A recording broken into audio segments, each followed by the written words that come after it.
Sur l'hydroglisseur qui doit nous mener à Vulcano, nous faisons la connaissance de nos 7 compagnons de voyage.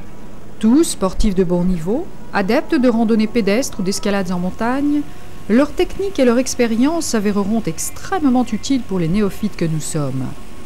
Le voyage sera dirigé par Guy de Saint-Cyr, spéléologue, alpiniste, vulcanologue, baroudeur invétéré, et également organisateur du circuit.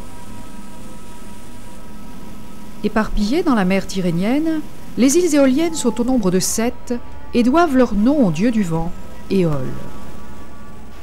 Soudain, émergeant de la brume, la silhouette sombre de l'île Vulcano se dessine dans le lointain. Plus au nord, un autre petit volcan s'élève au-dessus des flots. C'est le Vulcanello. Le bateau stoppe ses machines et nous accostons dans la très jolie rade de Porto di Levante. Nous prenons juste le temps de déposer nos bagages dans un hôtel magnifiquement situé face à l'île Lipari et en route pour la vallée des monstres où Guy a prévu notre premier pique-nique. Après une petite sieste réparatrice et un peu de remontant, nous pouvons affronter les premières grimpettes qui nous mèneront sur le cratère du Vulcanello, d'où la vue sur les îles environnantes est remarquable.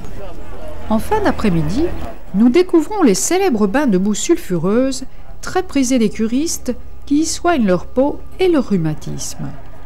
Quelques-uns d'entre nous se glisseront avec délice dans ce grand trou glauque rempli d'une épaisse bouillie d'où s'échappent des milliers de petites bulles de gaz qui dansent en myriades vers la surface de l'eau tiède. Dimanche 11 juin, 13h30. Toute l'équipe prend des forces en dégustant une immense pizza avant de commencer l'ascension du Vulcano. Dernière vérification des sacs à dos et nous entamerons la première escalade sérieuse du voyage.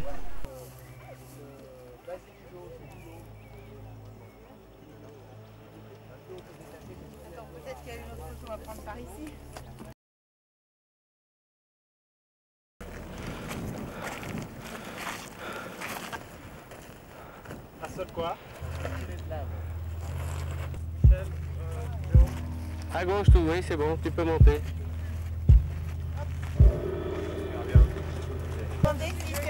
Allez, Roger. Alors. Là, il y a des trous. Ah, c'est chaud là-dedans. Ouais, c'est tout mouillé dans le bas du dos. Après plus de 2 heures d'escalade pénible, nous découvrons enfin l'immense cratère du volcan.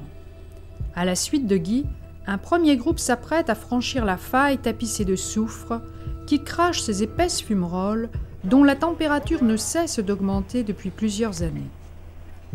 Moment difficile, éprouvant, angoissant, mais une fois franchi le rideau de fumée blanche, un spectacle grandiose nous récompense de nos efforts. Vulcano semble fumer par tous les pores de la montagne.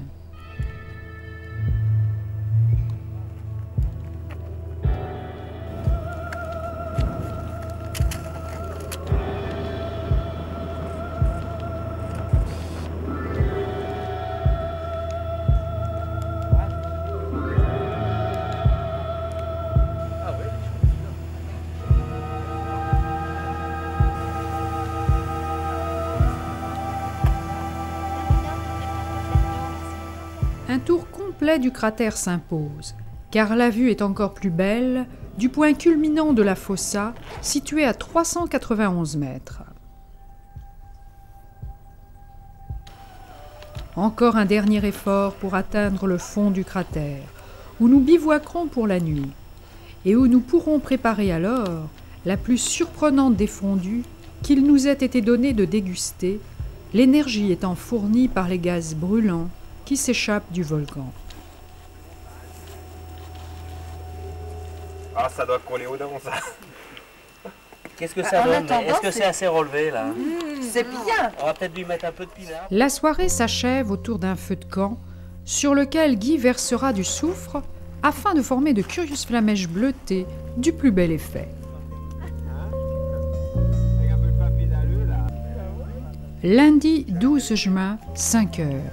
Nous dégustons un petit déjeuner à base de café brûlant chauffée selon le même principe que la fondue de la veille. Nous entamons la descente, qui débute bien sûr par une montée, afin de rejoindre les crêtes du volcan.